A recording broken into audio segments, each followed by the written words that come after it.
Oppenheimer is written and directed by Christopher Nolan and chronicles J. Robert Oppenheimer's involvement in the Manhattan Project and how he became the father of the atomic bomb. The movie spans from when Robert was studying in university to his own time teaching, his recruitment for the Manhattan Project, the project itself, and the years after when he and the US government's relationship started to dissolve. Now, I was lucky enough to see this in the Indiana State Museum, which was showing it on the 70mm film that Nolan kind of intended it to be seen on. Thanks to one of my good friends, Matt. Thank you, Matt. And it was a very cool experience. I do think it added to the experience, just because it's always cool to kind of have that specification that they want you to see it a certain way, and have the ability to actually see it that way, because I haven't had that opportunity before. And it was worth seeing in that theater because it is a spectacle. And you kind of expect that from Nolan, to have a technically perfect movie, because he's very, very specific with those things. He's always been very good about it. But this was kind of on another level. The sound design is amazing. The cinematography, of course, is also just incredible. Seeing it on the 70mm film, you get to see the crispness of that image, and especially a lot of the shots in like black and white look amazing. I mean, it's very hard to deny that this was kind of done to the best of Nolan's technical ability. Hoyte van Hoytema is the cinematographer on this, and he does a breathtaking job. He's proving himself to be one of the most innovative directors of photography working today, with this and last year's Jordan Peele's Nope. The score is also incredible. It's scored by Ludwig Göransson, who's previously worked on like The Mandalorian and Black Panther, and he brings a totally new sound to a Nolan movie.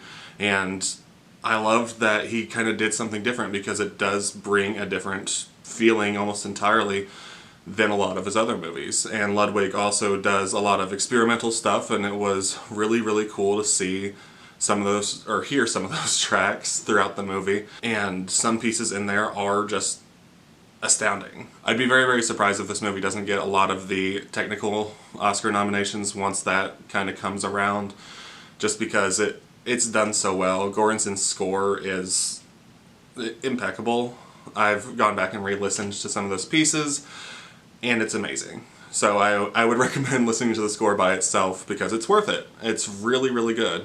But the other big thing I want to talk about is specifically the plotting, pacing, and editing of this movie. Nolan goes back to his nonlinear style and uses specific scenes as an anchor to jump around the timeline of events as everything happens. Like his other movies, this adds an additional intrigue in the story and how it plays out. It also gives him room to reveal things throughout that wouldn't have been nearly as compelling in a completely linear story. The pacing also surprised me. This movie is very dense, and there's a lot of information it has to get out in 3 hours. In order to do this, it is surprisingly fast, almost to the point where the first 2 acts are paced like an action film.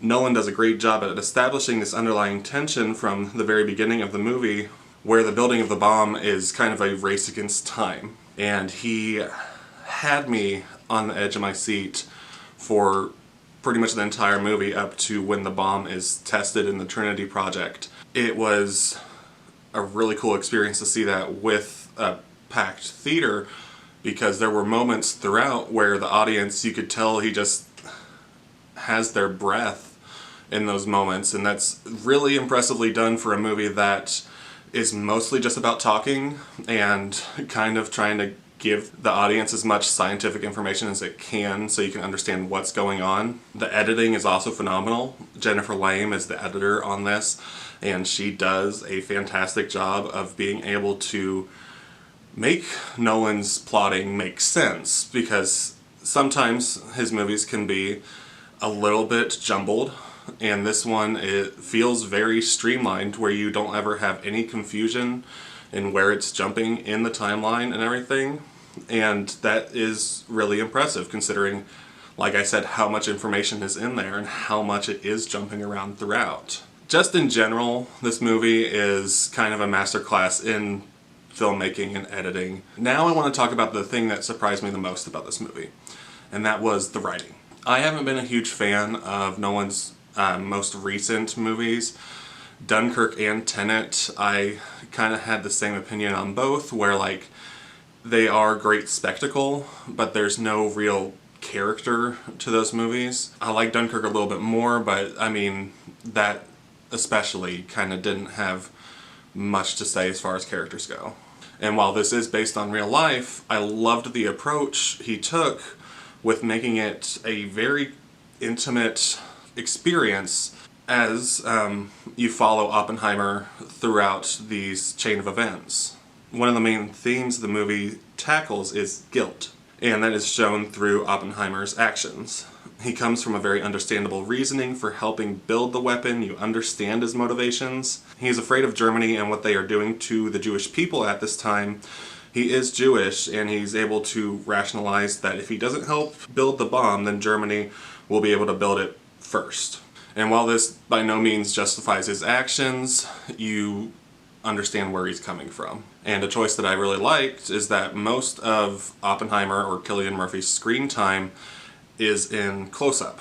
It's very, very close to his face throughout most of the movie, and it kind of exemplifies that intimate feeling. It doesn't give him a lot of room to breathe, so the audience is kind of sitting there right with him the entire time. And because you're so close to him, you can see that kind of vulnerability of his character, and I thought that was done really, really well. There's actually one scene that with nudity that kind of ties into his vulnerability and is used in a really, really effective way about halfway through the movie. And a lot of the creative choices that Nolan makes here works. A lot of the film is trying to show how being involved in something like this can change a person or a group of people, because this movie does hold a lot of weight with it. It doesn't take anything in a jovial way. It does take everything very seriously, which it should. I mean, it's an awful event, and you can feel that throughout the entire time. That's something that I think was done so well with the suspense, is that there's just this feeling of dread throughout the entire movie. Cillian Murphy is amazing in this. I've always been a fan of his, and seeing him get to be the lead of a movie this big is a treat. I don't have any doubt that he'll get recognition come award season, and he gives the best performance in this movie. Being able to be as compelling as he is in close-up for his extensive runtime is impressive. It's a very reserved performance, and a lot of the acting is done with his eyes. It's very nuanced. It's not huge, but he is the focus, of course. He is able to go from fairly charming and lively to very obviously haunted in a believable way. You do feel like Cillian is carrying so much on his shoulders in this performance, and that there is real weight to it. And also, on a not important note, I do wonder if Cillian lost weight for this role. He's always been a skinnier guy, but there are certain scenes, especially later on in the movie, where he looks very gaunt, and it just kind of drives the point home. And I mean, if he did lose weight, credit to him. It worked. The acting across the board is really good. This is a huge cast, and they are utilized really well. Most notably is probably Robert Downey Jr. as Louis Strauss. I didn't expect him to be in the movie as much as he was, and he's terrific. Just seeing him in the makeup of Strauss throughout some scenes, he disappears, and he has some really good moments throughout his screen time.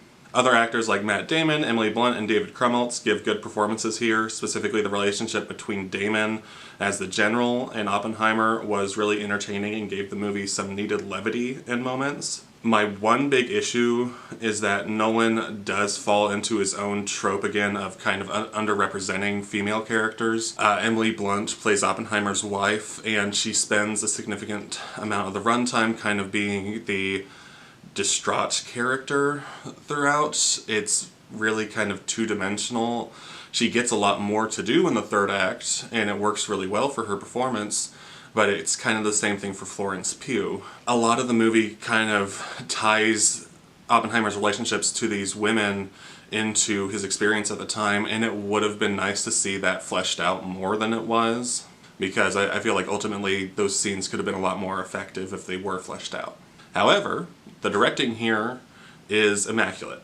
There are certain sequences burned into my brain Specifically, there's a scene where Oppenheimer has to talk to a group of people after the bombs are dropped on Japan. And Nolan's creative choice here was brilliant.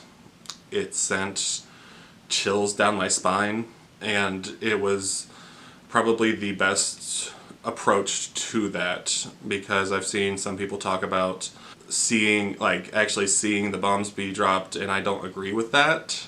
I feel like that would have been in really poor taste, because come on.